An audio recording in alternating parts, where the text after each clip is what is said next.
Paper leak के इस दौर में किसान और इकोनॉमी दोनों के एग्जाम शुरू होने वाले हैं, लेकिन इस बार सवाल सिर्फ बारिश का नहीं बल्कि खाद की सप्लाई, इंटरनेशनल प्रेशर, गिरता हुआ रुपया और सरकार की सब्सिडी का भी है। स्ट्रेट ऑफ हॉर्मुज में बढ़ते जोखिम की वजह से खाद और कच्चे माल की कीमतों में उतार चढ़ाव का असर पड़ सकता है, और अगर ऐसा हुआ तो इसका असर सीधा खेत से लेकर आम आदमी की रसोई तक दिख सकता है।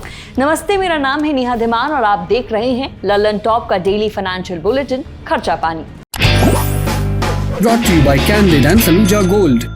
चिलचिलाती हुई गर्मी के बाद देश में मॉनसून अब दरवाजे पर खड़ा है, लेकिन इस बार मॉनसून की चर्चा सिर्फ बारिश तक ही सीमित नहीं है। इकोनॉमिक टाइम्स की रिपोर्ट के मुताबिक इंडिया की फार्मिंग इंडस्ट्री पर दो तरफा प्रेशर बन रहा है। एक तरफ है मॉनसून और दूसरी तरफ है समुद्री रास्ता यानी स्ट्रेट ऑफ हॉर्मुज, जहां से खाद और उससे जुड़े कच्चे माल की बड़ी आवाजाही होती है। यही वजह है कि इस बार किसान बादलों को देख रहे हैं, वहीं बाजार और सरकार की नजर वेस्ट एशिया के तनाव पर भी टिकी है। भारत दुनिया में फर्टिलाइजर्स का दूसरा सबसे बड़ा इस्तेमाल करने वाला देश है। खेती के लिए यूरिया, डीएपी और दूसरी खादों की जरूरत बहुत पड़ी है। अब समस्या ये है कि भारत इन चीजों के लिए काफी हद तक दूसरे देशों पर डिपेंड है। गल्फ कंट्रीज से आने वाली खाद और कच्चे माल का बड़ा हिस्सा स्ट्रेट ऑफ हॉर्मुज से होकर आता है, लेकिन अगर वेस्ट एशिया में तनाव बढ़ता है या समुद्री रास्तों में रुकावट आती है तो इसका असर सीधा खाद की सप्लाई पर पड़ेगा। भारत में जून से खरीफ की बुआई शुरू होती है। खरीफ माने वो फसलें जिन्हें मॉनसून के समय उगाया जाता है, जैसे धान, मक्का, सोयाबीन जैसी फसलें। अब इनके लिए किसान खेत तैयार करते हैं और इसी समय पर खाद की कमी या खाद की कीमतों में उछाल सीधे किसानों की जेब पर असर डाल सकता है। अगर किसान को समय पर खाद नहीं मिली या बाजार में डर पैदा हुआ तो प्रोडक्शन पर भी इसका सीधा दबाव आएगा। प्रोडक्शन घटा तो उसका असर बाजार से लेकर हमारी आपकी रसोई तक पहुंचेगा। इकोनॉमिक टाइम्स की रिपोर्ट में सबसे बड़ी बात खाद सब्सिडी को लेकर की गई है, जिसके मुताबिक सरकार किसानों को खाद उस कीमत पर नहीं बेचती जिस कीमत पर वो दूसरे देशों से खरीदती है। इंटरनेशनल मार्केट में खाद महंगी होती है और सरकार इस पर सब्सिडी देती है, यानी उसका बड़ा हिस्सा सरकार खुद झेलती है। रिपोर्ट्स के मुताबिक खाद सब्सिडी का बिल 2,75,000 करोड़ से 3 लाख करोड़ तक जा सकता है, लेकिन बजट में इसका अनुमान करीब 1,70,000 करोड़ ही लगाया गया था, यानी सरकार पर करीब 1 लाख करोड़ का एक्स्ट्रा बोझ आ सकता है। और ये बोझ सिर्फ कागज पर नहीं रहेगा, बल्कि इसका असर सीधे देश की इकोनॉमी पर पड़ेगा। अगर खाद पर खर्च अचानक बहुत बढ़ गया तो सरकार को या तो दूसरी जगह खर्च काटना पड़ेगा या घाटा बढ़ाना पड़ेगा। इसके ऊपर एक और बड़ा खतरा रुपए पर भी है। इंडिया में खाद और कच्चे तेल की खरीद डॉलर में की जाती है। तेल तो पहले से ही महंगा हुआ पड़ा है, ऊपर से अगर खाद महंगी हुई और इसी के साथ अगर डॉलर और मजबूत हुआ तो भारत का इंपोर्ट बिल बढ़ेगा। इंपोर्ट बिल बाहर देश से सामान खरीदने का बिल होता है। इसमें सामान का नाम, दाम और कुल पैसे की जानकारी लिखी होती है। भारत का सबसे भरोसेमंद Saluja gold TMT bars. Saluja gold TMT. अब सही पकड़े हो कॉन्ट्रैक्टर बाबू, मजबूती सब कुछ है। रिपोर्ट्स के मुताबिक खाद से जुड़ा फॉरेन एक्सचेंज एक्सपेंस करीब 27 अरब डॉलर से बढ़कर 33 अरब डॉलर तक जा सकता है। इसके अलावा तेल की कीमतों में $10 पर बैरल का इजाफा इंडिया के इंपोर्ट बिल में भारी इजाफा कर सकता है।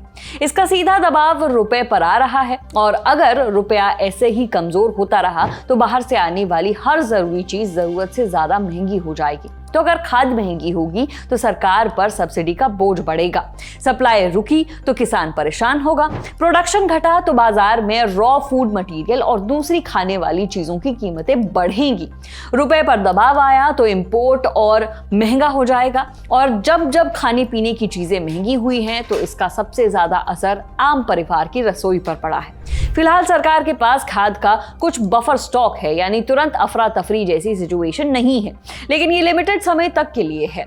फर्ज करें कि खरीफ सीजन अगर निकल भी गया और वेस्ट एशिया की क्राइसिस इसी तरह से चलती रही तो राबी सीजन यानी सर्दियों में उगाई जाने वाली फसलों में दिक्कत हो सकती है। कुल मिलाकर इस बार मॉनसून सिर्फ मौसम की खबर नहीं है, ये इकोनॉमी की न्यूज भी है। खेत में बोया गया बीज, पोर्ट्स पर अटका जहाज, वेस्ट एशिया का तनाव, रुपए की चाल, सरकार की सब्सिडी और घर की रसोई, सब एक दूसरे से जुड़े हुए हैं। बारिश अच्छी हुई और हॉर्मुज का रास्ता सामान्य रहा तो भारत बड़ी परेशानी से बच सकता है, लेकिन अगर मॉनसून कमजोर रहा और खाद की सप्लाई में कोई दिक्कत आई आई तो ये सीजन किसान, सरकार और आम आदमी तीनों के लिए महंगा साबित हो सकता है। अब चलते हैं आज की सुर्खियों पर। वेदांता ग्रुप की मुश्किलें बढ़ती हुई दिख रही हैं। 2 जून को ईडी ने वेदांता ग्रुप से जुड़े कई कैंपसों पर छापेमारी की।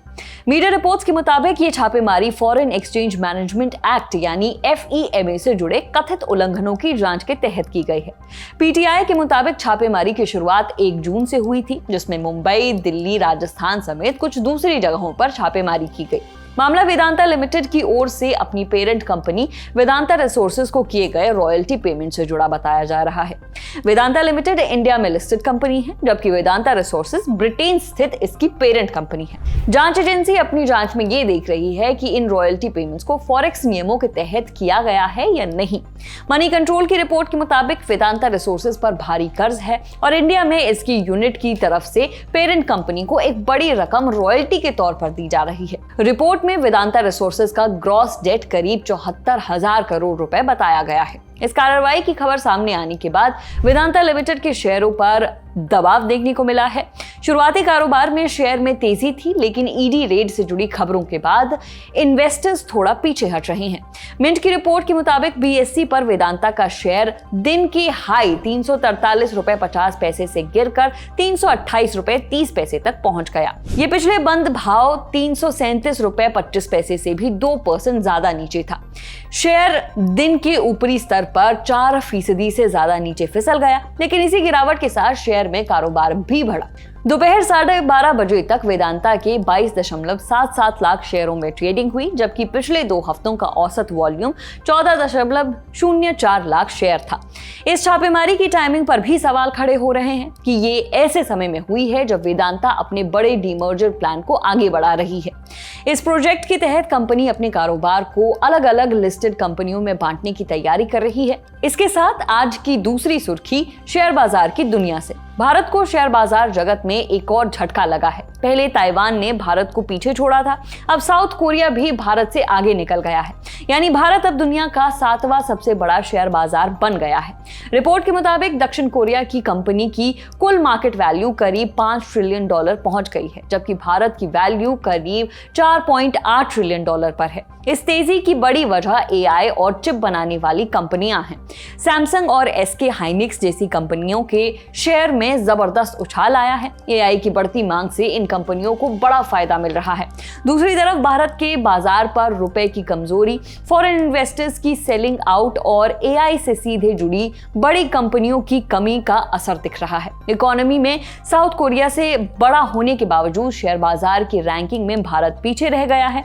फिलहाल आज के खर्चा पानी में इतना ही। इसे लिखा था हमारे साथी सौरभ पाल ने। मेरा नाम है नेहा धीमान। देश दुनिया की खबरों के लिए देखते रहिए दी लंदन टॉप। शुक्रिया।